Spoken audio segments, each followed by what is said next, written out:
is the Assembly's Budget Finance Committee of the Whole. It's the 18th of April. We're noticed from 12:10 to 1:10. It's a few minutes late. We'll start with introductions. Mark Littlefield. Karen Braga. Zach Johnson. Anna Brawley. Meg Zalatal, and on the phone, Mr. Solt. Randy Solt. Mr. Myers. Yes, ma'am. Mr. Martinez. Yes, ma'am. Thank you, Chair. Mr. Rivera. Present. Mr. Constant. Here. All right, party's on the phone today. So with that, we've got a lot going on in our agenda, so we're going to get right to it. We have an update from the Budget Advisory Commission from Nolan Clouda. He's here with us, so grab a mic and give us an update, please.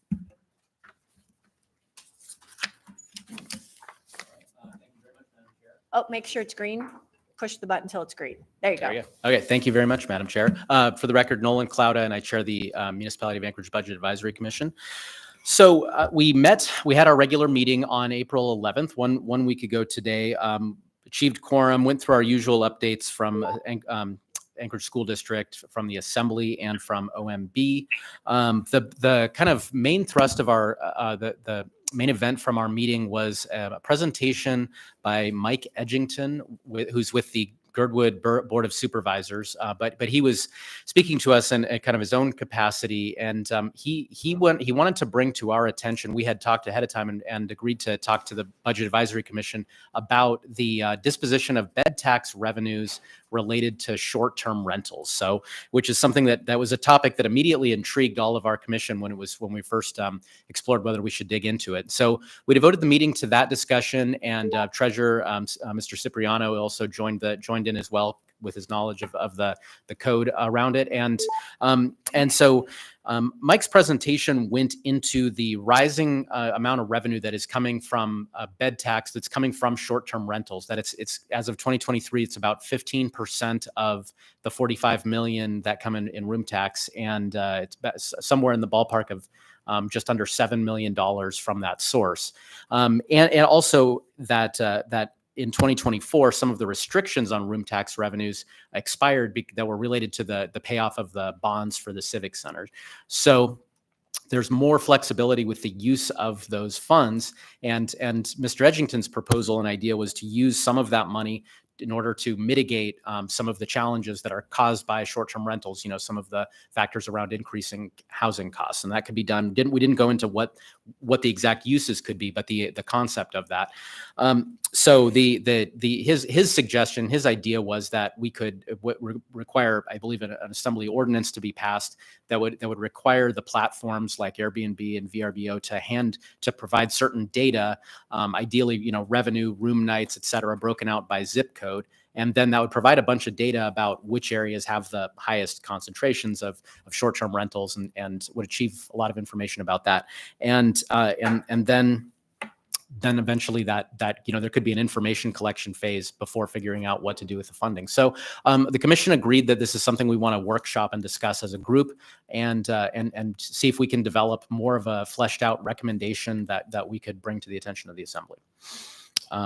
So other than that, at our next meeting, we decided at our next meeting we would do board and chair and vice chair election. So I've been serving on the BAC for about a year now. This is my second go. I was chair years ago as well, but I became chair actually. When Ms. Brawley was on the BAC, I said that I would only accept a nomination if absolutely no one else wanted it, and no one else wanted it. So, but now we have a new makeup and a full board, so I'm kind of ready to pass on. So this would probably be my last check-in in that capacity. Well, we very much appreciate it. It's always very informative. I will give a little information back to you, which is Mr. Solt, Mr. Voland, and I are working on that code change for Treasury to ask for that additional information for the platforms, regardless of whether or not they give it to us, at least getting it into code. And then I'll turn to Ms. Brawley. Yeah, thank you, and glad to hear that that you are considering a change of leadership, because I know you've taken on a lot. So I say that appreciating your service and knowing that it's good to spread the love, right? My question is, and I'll go back and watch the BAC meeting from April. I've been corresponding with Mr. Edgington and others, and so I'm also very interested in the bed tax conversation. So please keep me in the loop. And my question was specifically, did Mr. Edgington bring kind of an order of magnitude funding request, essentially, that they would say would go to Girdwood from the STRs? No, nothing like that. He did. I'm sorry, through the chair. Or Madam Chair, he didn't have anything exactly like that, but his comments were about making whatever the funding, whatever it gets used for, when we were didn't go into specifics about that it would be roughly proportionate to the zip codes that have the most short-term rentals. So that would indicate, Girdwood having a lot of them. Okay, so essentially that they would get like 25% of the revenue, something like that. Didn't say it. Nobody said a percentage. Okay. Then I guess my ask to the BAC is just as you're considering that conversation, to also think about going a little broader and kind of asking the big picture questions, which are, not to make it an insurmountable task, but what are the needs that would fall under that tourism tax? So, for example, other amenities, given that it's basically operating dollars. So I just want to encourage you guys to think bigger, and so so certainly take up that proposal, but also consider it in the context of other ideas as well, and kind of dream bigger, I guess is what I'm saying. Thank you. Thank you. Thank you, Ms. Brawley. I want to note from the record that we were joined by Daniel Voland on the phone at 12:15, and he is in the queue. Please go ahead, Mr. Voland. Thank you. I heard most of your report, Nolan. Couple questions. Well, I guess a thought and then a question. My thought is it'd be interesting to look at maybe using bed tax revenue for our own municipal housing trust fund. So that we could do targeted investments in housing or putting utilities in for offsite improvement, et cetera. So I don't know if your commission will look at that. And then the question is there any update on looking at the inventory tax, either as a whole or for Ask and May products? Sure, through the chair. Mr. Voland, I think you were cutting out a little bit there as far as sound goes. I think the first part of your question, though, or the first question was about the use of the funds for things like site infrastructure or for prepping for development. If I have that right, is that correct? Correct. Yes. So that Mr. Edgington didn't go into like great detail about what types of housing mitigation measures would make the most sense. But I think that the basic idea of it was to use money to provide affordable housing by whatever means. And so didn't discuss a lot of like the tactical decisions and how that could be gone. I think that requires a lot of thoughtful discussion, though, to do in a smart way. So that would need to be forthcoming, I think. The second part of your question, the second question was about the inventory tax, and I think you and I have talked about this a little bit before. Our group has not really. I haven't gotten the BAC to. When this came up a few times, first of all, was when we weren't really achieving quorum very well. But then after that as well, I couldn't find much interest by the group in digging into the subject, and so it kind of got backburnered and hasn't moved in a while. People were more interested in digging into the departmental budgets. And a few other factors like that. So it didn't go anywhere, unfortunately, as of yet. Okay, thanks. All right. Thank you. Thank you, Mr. Clauda. Appreciate the update. All right. We're going to move on to an update from the MOA Trust Fund Board. Mr. Thurn. Thank you, Chair Zalatel. We are fortunate today to have the MOA Trust Board, Alex Slivka, who's going to hopefully give the report today and maybe into the future as well on these monthly updates. And the board has been very busy. So I know he's got some good things to inform you about. Thank you, through the chair. For those that haven't met Alex Slivka, I've been serving as the MOA Trust Board Chair since we were impaneled in October. My history with this goes back to I served on the Investment Advisory Commission from 2011 to 2018, at which point I was the CFO for the city from 2018 to 2021. We are very fortunate also on this board to also have other former CFOs. And so we have been very busy. As Alden says, we've met 6 times, most of that organizational. We are charged with code by setting up a lot of policies, and we took the our guidance that the structure of this is kind of similar to the police and fire board. So we basically took all of their documents and updated them to reflect application to the MOA trust. And so we have a meeting policy, an ethics policy, an investment policy, and a dividend payment policy in place. And we have been working hand in hand with the CFO's office on the support that the trust needs. The trust itself has been performing well, and we would expect that hopefully that would continue. I will stop there and see if there are any questions. No questions that I see, but a couple members on the phone had I a do hard have one. time hearing you. Mr. Constant, did you have a question? I do. Go ahead. So I think the issue of hearing is people should mute their microphones because we have a feedback loop.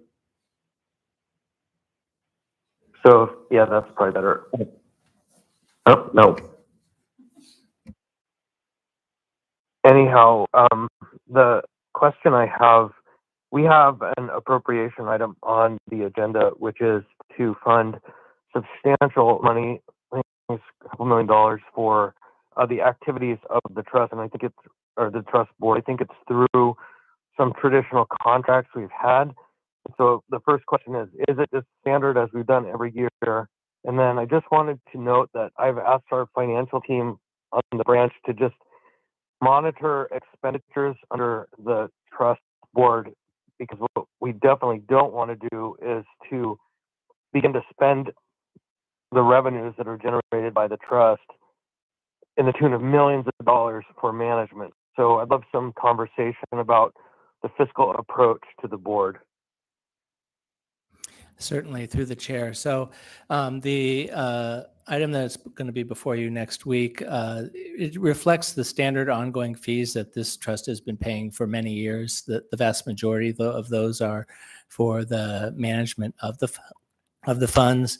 The one differential is that we've inserted some money for education and travel. Now, I will say the likelihood of that actually getting spent this year is modest because we haven't yet approved our travel policy, other than it's going to be reflective of what the police and fire does, which is the entire board reviews and approves any travel for any of the members for educational purposes. But that's a long way of saying this budget is pretty much in line with what you've seen in years past. I'll stop there. All right, thanks. And no meeting in Hawaii. I'm sorry, through the chair. Actually, the meeting policy that we drafted includes the mandate that all meetings must be held in Anchorage. Oh, great, perfect. Great. Ms. Brawley. Yeah, thank you. I have two, well, I guess a question and a request. One is just to remind me, what order of magnitude typically does the trust fund itself pay as far as dividends? So the dividend that's been proposed this year is about 16.4 million. That's kind of in line with where it has been for the last several years. We had for many years a 4-year averaging. We changed that with the deposit of the ML&P proceeds to make sure that the dividend could fully reflect the change, because when ML&P that money got deposited in, a lot of the payments that ML&P was previously making went away. So we wanted to make sure there wasn't an adverse impact to the municipality. So the dividend policy has slowly been lengthening the amount of time it's averaged over. But 16 million this year, it's reasonable to assume it's going to be about that range for the next several years. Thank you. And then the general request is, I know you guys have a specific purpose and kind of scope, and I can't remember what it says in the actual code, but just in general, I would be really interested, given the makeup of the board and the great expertise and really longevity that we have on that board represented, if you have other, I guess, broader recommendations for, best practices or things like that for approaching our finances as a whole. Again, knowing that that's way beyond, just the trust fund board that you're doing. But I think I've been thinking about a lot of kind of bigger picture questions about, how we run this city. And so I would be very interested in that in the future. So whether that's a formal recommendation or just speaking with some of the members offline, I'd be happy to do that. Thanks. Anything else on this topic? All right. Thank you, Mr. Slivka. Next, back to Mr. Thurn for a FEMA reimbursement update. And this one, if you all remember, we've shifted from COVID and gone back in time to the 2018 earthquake. The disaster that never goes away, unlike COVID. So I'm asking the members from the Emergency Operations Center to kind of come up, and they're going to help. We're going to kind of do this presentation jointly today and going forward. They're kind of running the earthquake more than I have been recently, given other responsibilities.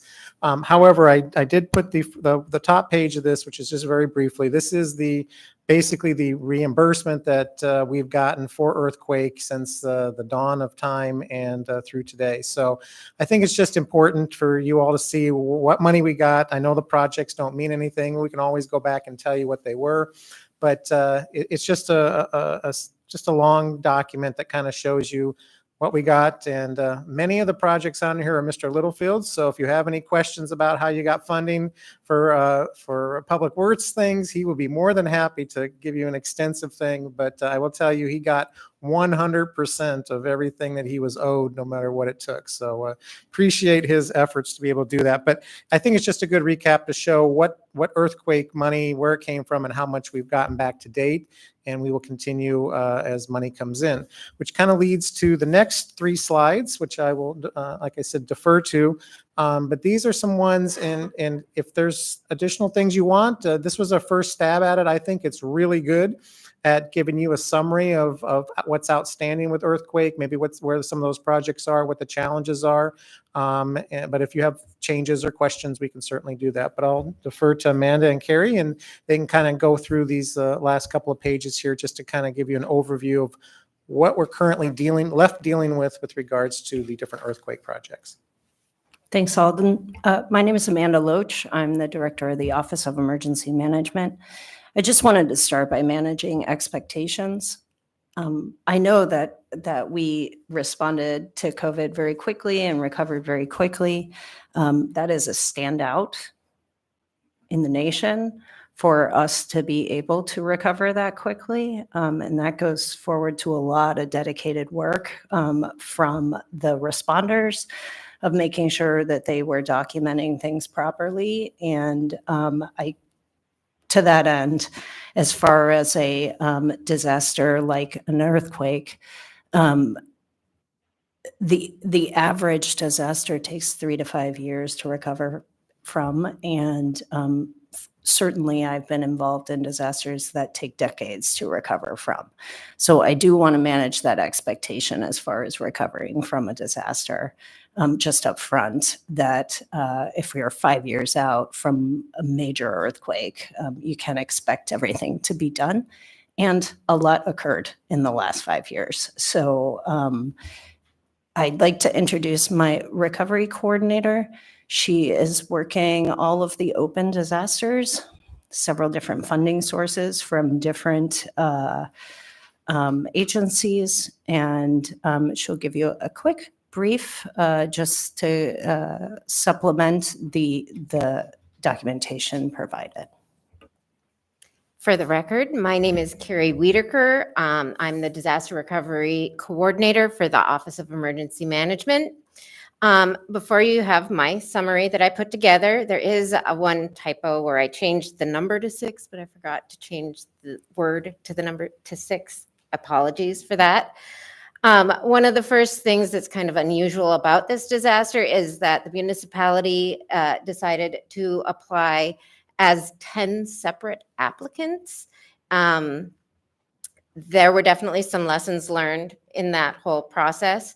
And you can see that of all of those applicants, 4 have been completely closed, including Public Works, and 6 remain open. There are 34 projects, and the biggest reason that we have projects open is that they require scope of work changes. And requesting a scope of work change can be a really long and involved process. And in fact, With small projects, it's a more difficult process than it is with larger projects, which is kind of interesting. You can see also that at lower down, I have what I call my public assistance snapshot. It's just a very brief summary of what we have going on right now. And you can see that the original obligated amount projected was almost 39 million, and we're currently up to over $44 million in costs. And there are a number of cost overruns different departments have that will likely push that significantly higher. You can see I have a few of the various projects that have significant changes going on right now. The port in particular is very close to being done. They have one project they need to finish this year, and then that one and one other one to close out. So the port is getting very close to done. And then the following pages have the current open projects listed. If you have any interest in the details, I'm happy to give you explanations. Every project has a story behind it, why it's still open, where it is in the process. So this will be a standing item, so we'll give you a little bit of time to walk us through it over the next couple of months. But I think we always have such a packed agenda in here, so it's good to know your face. We're going to see it. And we can then, if members have questions about these or kind of where you want to start the focus, if you email Mr. Farina, what we can do is we can get more specific on the agenda so we can give you a heads up so we can have that information. Mr. Thurn. And one other point I just want to make, 6 of these projects are the Cat Z projects, which is the administrative burden. So remember, we get an opportunity to get reimbursed for our costs. So it kind of inflates the total projects that are still outstanding. But it is a project that's open, so it is in the list. But you'll see 6 that say Cat Z. Those really aren't disaster-related projects we're trying to fix, but just be aware of that. Great. Well, thanks for getting us reintroduced to the 2018 earthquake. And we will see you again next month. All right. All right. With that, we're going to move on. Is Miss Espy here? I don't see her. I just want to move on. In the last meeting, we had discussed that she wouldn't have an update until there was significant changes to the internal appropriations or anything. So we had suggested she doesn't come every month. Okay, great. Maybe we can pop her into unfinished business on the agenda, and that way it just, not her, but her item, and then we can take it up when there is something. All right. Chair Zalato? Yep. One comment on that, since, as you know, I do ARPA as well. We are almost finished with producing the first quarter ARPA report to the Treasury. And just so you kind of get an idea, what has been unspent, so remaining unspent was just under $6.5 million. So, it's been budgeted and so forth. Things have been encumbered, but what has not been spent of the 103 million, we're down to under 6.5 is what we're reporting. And that's what the first quarter report for this year will show. Okay, great. Yeah, and so as you see that report, if you have questions, especially if you're catching up on what ARPA was spent on, reach out to Mr. Thurn and Ms. Espy. All right, update on the budget. First, monthly budget to actuals. Ms. Lechner. So if we want to look at the monthly budget to actuals, everyone should have a hard copy handout in front of them. And did we get these posted to the committee website for those on the phone? Yes. Okay, great. Thank you. So the first sheet to examine is the direct cost through March 31st, 2024, as of April 15th, 2024, 25% through the year, and ignoring encumbrances, which have a tendency to really skew the results early in the year. We're about 21% spent, but if you add the impact of encumbrances, we're 27% spent. So one way to look at it is we're between 21 and 27% spent. And you can see the impact of the PAC amendment about halfway through that report.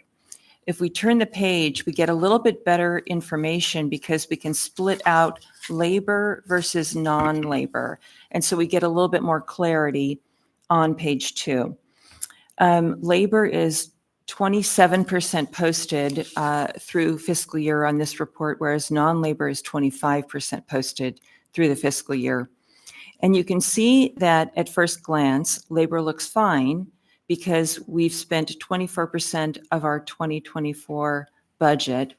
So it looks like everything's fine. However, labor has a tendency to creep up as the year progresses, which makes sense because as the year progresses, people get raises and they get step increases. And as the year progresses, people cash out PTO when they can. So we shouldn't assume that just because 24% is less than 27% that things are great. In particular, there are two numbers, two departments that are running hot. And that is Mr. Alden right here, Chief Fiscal Officer. If we look at his spend, it's 31% already. And then also M&O is similarly 31%. So we know we've got some issues there. But when we look at the AR 2024-104, we've got two amendments for assembly consideration. One for to cure the chief fiscal officer overspend, and one to add overtime for M&O for the assembly to consider. And if the assembly favorably considers those proposals, we should be in better shape for those two departments. So can I ask a question Sure, about absolutely, that? absolutely. So you're suggesting that change based on where we're at through 1Q only, because you think that it's not likely to correct itself. So it's impossible for the chief fiscal officer's budget to correct itself this year mathematically. Take a vacation, please. I know. Yeah, and similarly for Unpaid vacation. and similarly for M&O, they've essentially, there's on the next page, we'll see that they've already overspent their overtime budget this year. So the next page is their overtime year to date. In fact, we could turn the page and look at it. if we Okay, want to. no, that's fine. I just wanted to make sure I could summarize it in a sentence. So, all right, Yeah, let's keep perfect. going. Thanks. So we can turn the page and look at overtime. And right about in the middle of the page, we can see that year to date, they have already spent 97% of their overtime. And we're only in the month of March 31st, which is hence the justification for the administration to float one of the budget amendments for M&O to get additional funding for overtime for their budget. And we actually kind of did a pro forma for the rest of the year to see if there's any way to avoid that budget amendment, and we couldn't figure out a way to avoid it. Next slide is travel, and we can see that travel's running hot as well. And ignoring these numbers, we wanted to share with you that I learned that in SAP, you've got all these budget controls, so people can't spend money beyond what's in their budget. And there's a couple of exceptions. One is debt. Of course, you have to pay your debt payments. One is payroll. That makes sense. You have to pay people legally. And one is depreciation. Depreciation is a non-cash item. But I learned a couple months ago that for whatever reason, when SAP was designed, travel never had any budget controls implemented. So if Alden wanted to go to Saudi Arabia on a first-class ticket, and he didn't have any travel budget, he could do that and SAP wouldn't stop him. So we have now implemented travel controls in SAP, and no longer can a department overspend its travel budget. Now you have to actually transfer money in before you can spend. And so you will no longer see on a go-forward basis departments being able to overspend their travel budget. Great. Is this going to be part of your ongoing report on your budget to actuals that we're going to track this, or is this just a one-time report? No, as you what go? you're going to see is more budget adjustments, so you won't see departments overspending. That wasn't my question. My question was whether or not this is going to be a part of your typical reports that you bring for budget to actuals. Are you now This adding is- travel this is- to This it? has always been a report that you've seen. Okay, Yeah. great. And then the next report is alcohol sales tax fund as of March 31st. And behind that are all of the enterprise funds and utilities.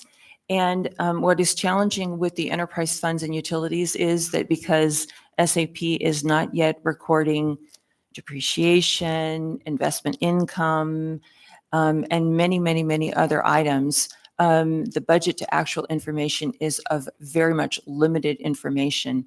And therefore, so far, it's really just information only. Ms. Brawley. This is a very minor thing, and I apologize for taking up committee time for this, but I noticed, well, first, thank you for addressing the overtime issue that we had talked about. And then I just wanted to note in the report, and I'm saying it just in case anybody's reading this, if you go down under the first bucket there and then under health, the second from the last item, it says APD DV overtime. I think the label is just incorrect. So that needs to be that 1.75 million, I believe, is the money that was approved for basically grants that would go through the Alaska Children's Trust. Is that right? Which report are you on? Sorry, I'm looking at the alcohol tax 24 budget to actuals. I think there's just a mislabeled item. And I'm, again, sorry taking up committee time with this, but I just want to be clear because I think you guys addressed the overtime issue. And then the label somehow was applied to a different item. So it's the 1.75 million under, it says it's under health and it just needs to be relabeled.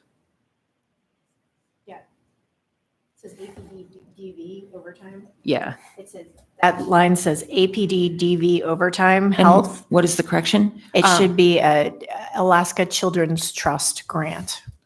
Yeah. And again, sorry, I know it's minor, but I also just wanted to take the opportunity to say thanks for making that correction. And I think there was just a label issue probably at the same time that was done. I'm actually curious why items that weren't included in the alcohol tax for 2024 are listed on this report. Like the mobile crisis team was completely taken out of the alcohol tax for 2024, as was the mobile intervention team. They were in 2023, but those funding sources left the alcohol tax in 2024. Both did. They were operationalized in those department budgets using either general funds or, in the case of mobile crisis team, the SCMT funds. I'm sorry, I don't know. I'm going to have to look into this and circle back. Okay, yeah, I think that's really important. We'll need to see, I guess maybe you and Mr. Farina can make sure we're all jumping off from the same base before we dive into amendments. I mean, that's really what we're keyed up for here is the first quarter budget amendments tomorrow. And so if projects are being put into the alcohol tax for 24 that didn't make it through the budget process for 24, we're going to have to make sure that they're removed and that there's any recalculations necessary. Okay.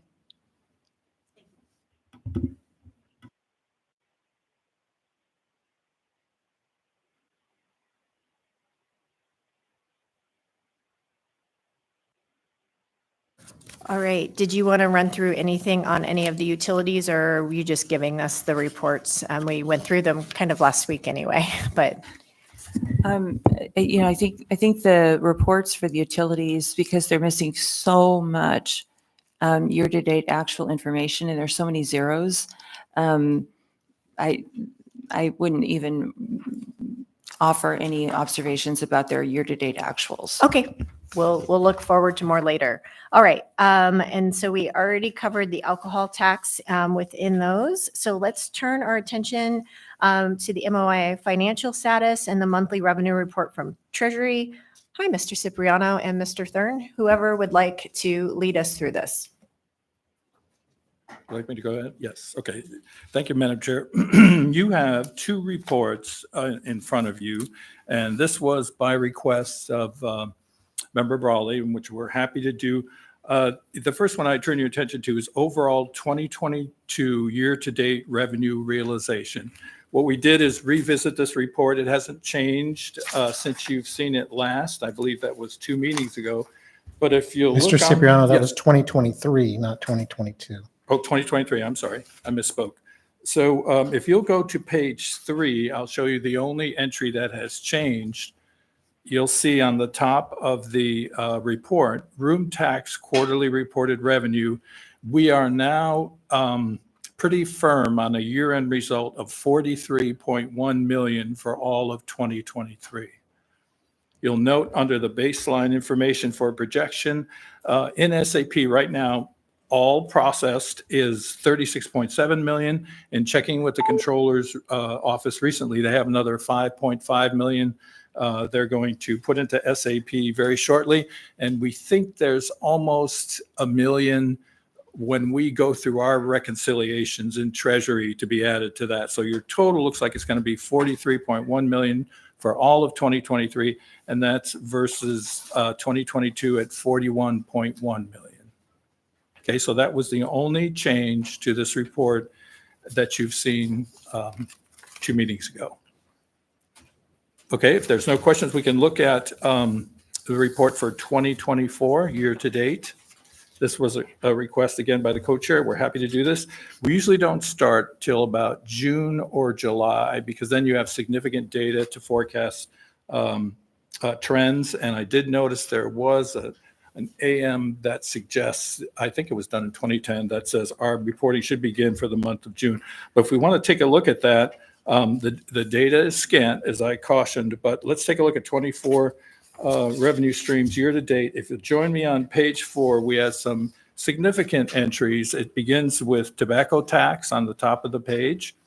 And you'll see to date, we have 5.3 million in tobacco tax. But if you just follow down the columns, you'll see posted revenue in SAP per date, and then the year-to-date realization. So the way to look at that, even though the data is somewhat scant, is that if we're beyond 25%, because this is basically for the quarter, then we're ahead, slightly ahead of schedule. And if we're under 25%, we're probably trailing what our budget estimates are for. Okay, so if you look down tobacco tax, we have 5.3, slightly above what we expected. Motor fuel excise tax, 3.5, slightly, probably running right on what we thought our budget would be for the year. And then you see marijuana as well, running slightly ahead, APD counterfines, and then ambulance data is pretty scant right now. Most of that will come in through the SMET program. And finally, on page 5, building safety is running significantly ahead of what we forecast for the first quarter. And we have alcohol retail sales tax right on par to hit our budget of 15.9 for the year. I hope that was helpful. And if you have any questions, I'd be more than happy to respond. Yeah, thank you. I have a couple questions. And then just to note also, Vice Chair Zalatel / my co-chair has to head to another meeting. And so I'm taking over at this point. So folks on the phone, you can attempt to reach me by text, but also just speak up if you have a question. So I have 2 questions. One, I'm just, and first, thank you for providing these. And I totally understand that the 24 is somewhat speculative at this point, but given where we are with first quarter budget revisions, it's, the best we have.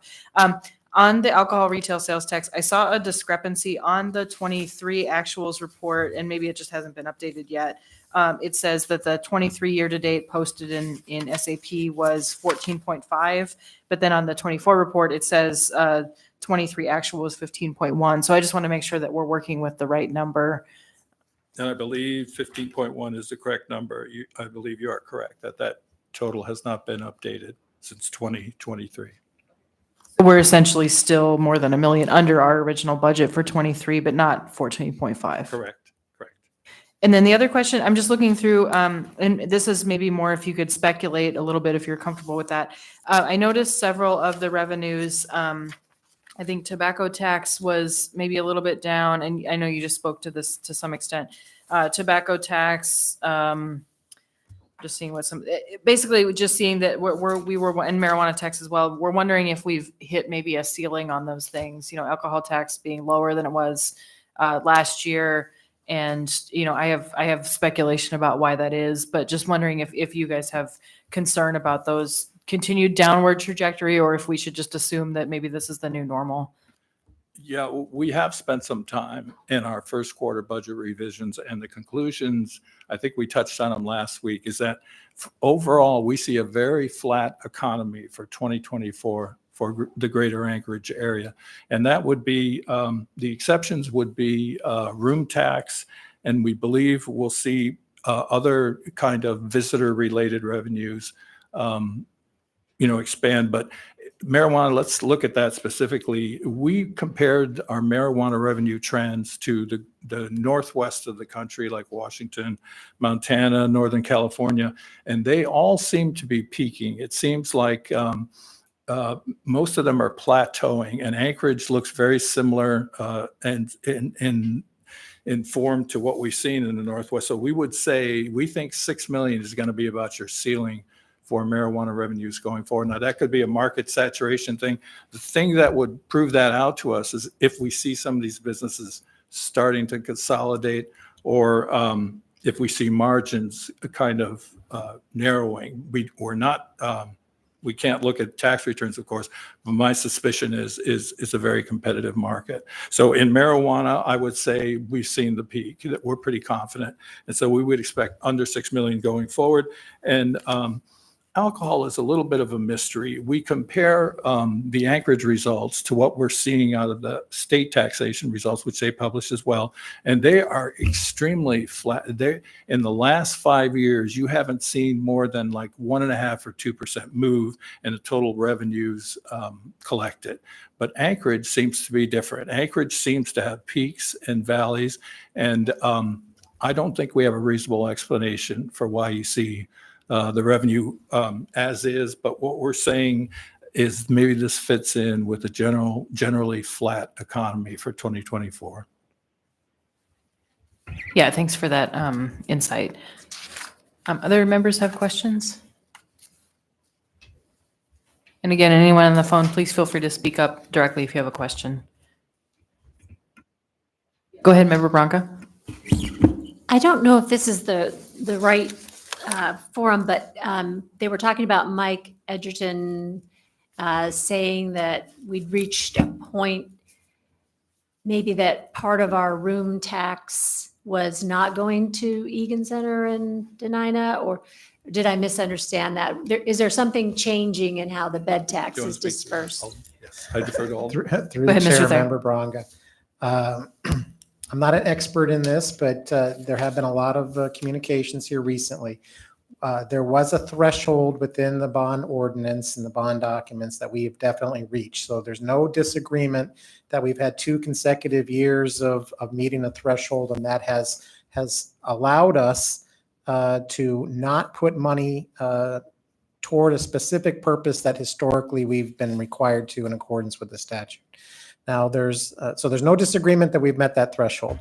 What I'm looking for, and there's been a lot of correspondence, is that how to use that money. And I'm not comfortable without some kind of formal legal evaluation on what words mean, on what it can be used. We've had a variety of people think that maybe that should go to the tourism industry so they can market even more money than they've had.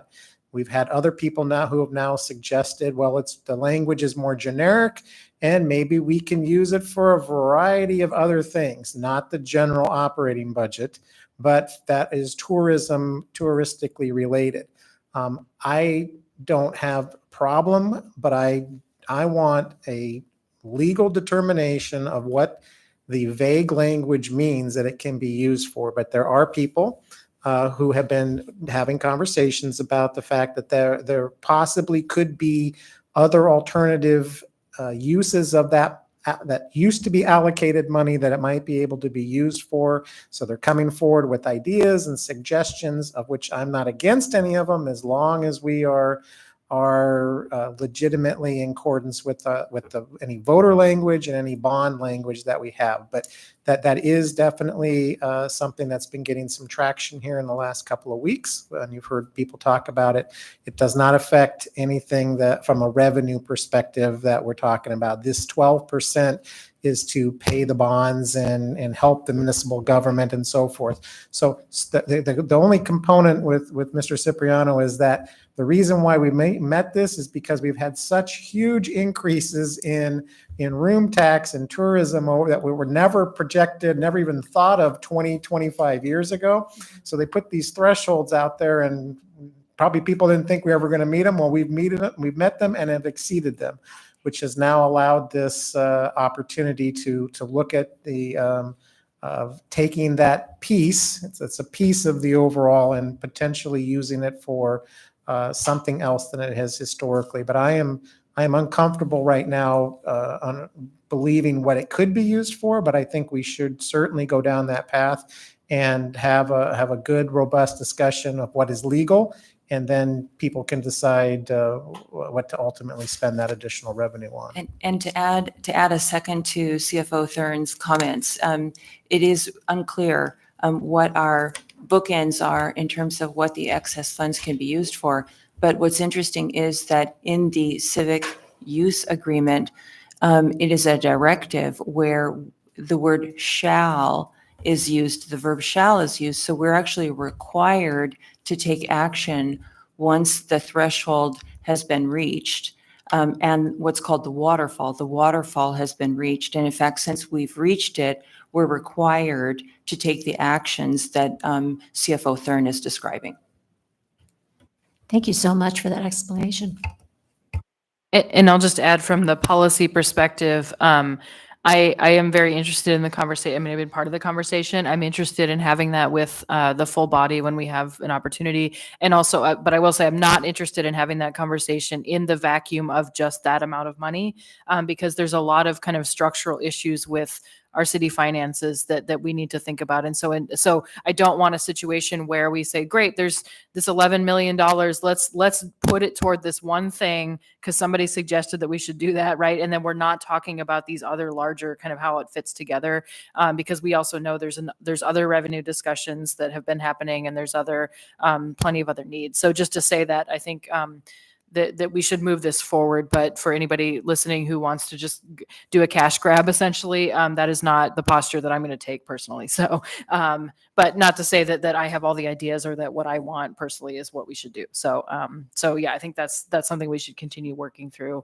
And we're not going to take up that conversation in the next 2 weeks, or at least not come to a solution. So, but thank you very much. Other members? Yeah, Ms. Brawley. Yep, go ahead. Yeah, just on that same topic, I want to underscore that any proposals for expenditure of those funds should come after what Mr. Thurn said, a deep analysis of what the parameters are and how much and in what context over time. It's like Ms. Brawley said, it's not just an opportunity to pick one pet project of administration and run forward and say, this is how we're going to do it, because that probably won't be met very well, but rather the alternative approach, a good, thoughtful dialogue is in order. Yeah, thanks. And I'll add also from the policymaker perspective, because we have the freedom to say this when maybe our staff do not. If it does require a public vote or a change of the charter, that should also be on the table, right? So there's what we can do now, and then there's the broader picture. And I appreciate the difference between what policymakers can push forward on that versus what recommendations staff can make. Through the chair, it does not require a charter change. Yeah, I guess I mean the larger conversation may require a charter change, so not this particular item. Okay, other questions from members, especially folks on the phone?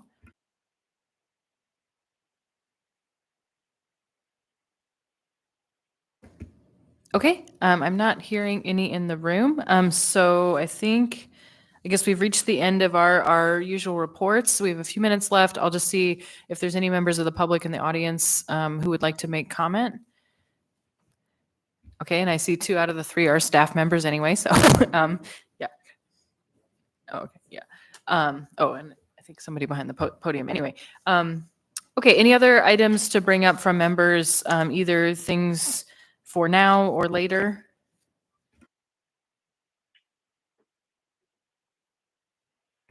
Okay, I'm not seeing or hearing any. Then I will just briefly note, we'll end a few minutes early, but I will note that tomorrow we have our second work session on the first quarter budget revisions for 2024.